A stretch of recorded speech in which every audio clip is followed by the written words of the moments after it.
The first key to tearing down altars is breaking the hold of those demonic altars by engaging the blood. Breaking the hold of those demonic speakings. Breaking the hold of those ordinances. Breaking the hold of those demonic altars or speakings by the blood. By the blood. By the blood. By the blood. Who is learning? You want to tear down demonic altars? The first thing is not to start speaking, oh, my life is, no. You are dealing with something serious, and you are dealing with something that is on a legal basis.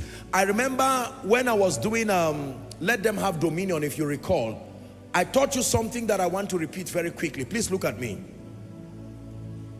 God forbid, but let's assume I'm an armed robber and I came to steal in your house. Do you know the moment I hear the sound of anyone, what will I do? I will run away because I am stealing. It's illegal. Are we together? But let's imagine that someone lied to me that your house were his house. Are we together? And that he could give me access to it. And I now paid for it. If I hear you coming, will I run away? No, there is a legal basis. So when you are dealing with legalities in the realm of the spirit, there are rules of engagement. Are we together now? You don't just cast and bind spirits arbitrarily. Please look up, please look up. As much as we love to cast and bind, is the reason why our casting and binding does not produce results. Because when demons are operating based on altars, there are rules of engagement. Not even Jesus Christ casted sin out of man. As powerful as God is, he did not cast sin out of man. He had to come down to the earth. Are we together? Because a law is that without the shedding of blood, there is no remission of sin. And not even God as Jesus Christ could bypass that law. Are we together? So when you want to dismantle evil altars, the spiritual instrument that is responsible is the blood of Jesus. My God, I wish I had the time. Do you know why? Because you see, the blood of Jesus is not the color red. Take that out of your mind. That's not what we're talking about. The blood of Jesus is not just the liquid that falls from a man, even though there is a physical expression to that. The blood of Jesus is a summation of the revelation. Watch this now. The revelation behind his becoming sin, who knew no sin. That an unjust man, a just man, took upon himself the cloak of being unjust. Are we together? And that by that spiritual law, he died a death he did not deserve. Are we together now? And that the basis of that death he did not deserve was that the man who deserved to die in him can now find liberty. So every time you invoke the blood, what happens in the realm of the spirit is that a memorial is raised. Are we together now? That memorial echoes the fact that an unjust man went through something, a just man went through something he should not go through. That means no matter the basis of the accusation, because of the liberty that just man has brought, you are free. That is the thing about the blood. You have to understand this. Now, most believers shout the blood of Jesus, but they don't even know what they are saying. Others just mean the liquid, the red liquid of Jesus, like that thing you transfuse to a patient who is not feeling well. You will never get a miracle that way. Blood is an instrument of mercy to you, but an instrument of justice before judgment. Most people think the blood is an instrument of judgment. No. Is an instrument of justice. It raises a memorial. The judge himself being God, not Satan. He is the judge of all the earth. So every time the ministry of the blood is invoked, that memorial is raised in the heavens. How that a just man, sinless, became sin, carried the sin of all the people. Are we together? Every accusation brought upon Jesus was false, so that every true accusation upon you, by his verdict, you are also free. So, Satan has a name with respect to the ministry of liberty. He's called the accuser of the brethren.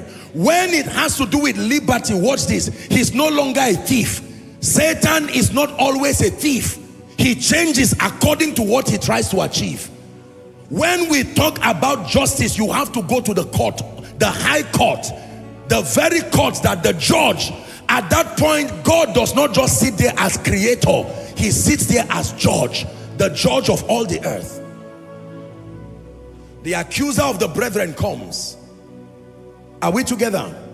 And that he accuses the brethren day and night. What is the accusation? I have a right to oppress this family.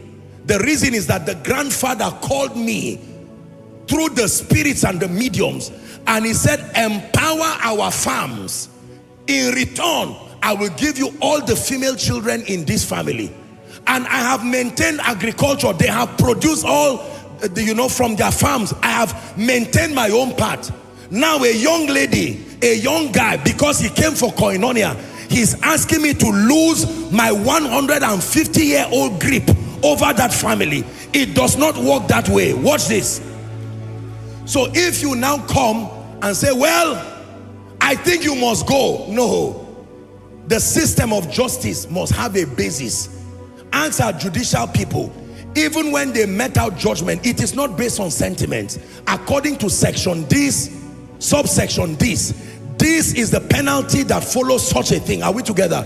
Do you know that in the court of law, now I'm not a judge, but I know this much, that in the court of law, you can have the truth, but if you don't know how to communicate it, you will still go to jail.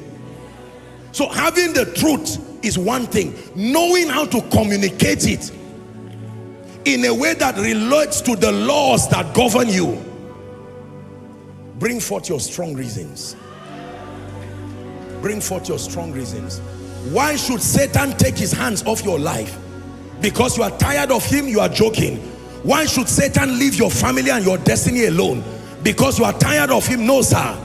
There is only one basis for the liberty of the believer: Christ Jesus and the sacrifice.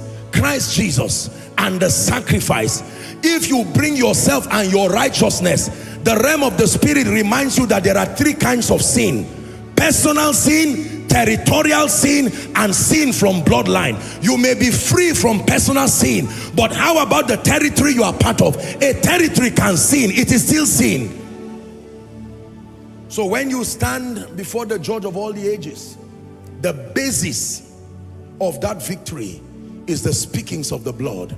The moment you bring the blood into the equation, every accusation, doesn't matter how many years, doesn't matter every decade, because you see, listen, when God judges, he judges based on who he is, not based on the situation there. When God judges, he judges based on his person. And the Bible says the Lord is gracious and compassionate. You have to understand this. He is slow to anger and he's rich in love. God does not desire that any man perish. This is the character of the judge. Are we together now? The blood leverages on the integrity, the very nature of God with respect to what has been done in Christ. Once you engage the blood, watch this now, Satan has nothing else to say.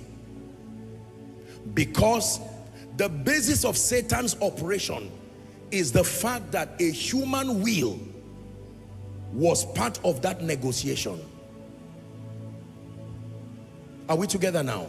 Somebody agreed, Satan, you can invade this family. And now you are saying he played his own part of the deal, gave them whatever they were looking for, fame or whatever it is. Now grandfather is dead. Now father is dead. You have come into Christ. And the Bible says those things should not hold on to you again. Just believing that they will never happen is a joke. There are rules of engagement. This is what I'm teaching you. Rule number one is that you must know how to engage the blood. Someone say the blood. One more time, say the blood. So every time you say the blood of Jesus, don't just think liquid. Are we together now? No, think justice, mercy to you or for you, but justice translated as judgment to every other power. This is powerful, powerful, powerful, powerful. Yeah.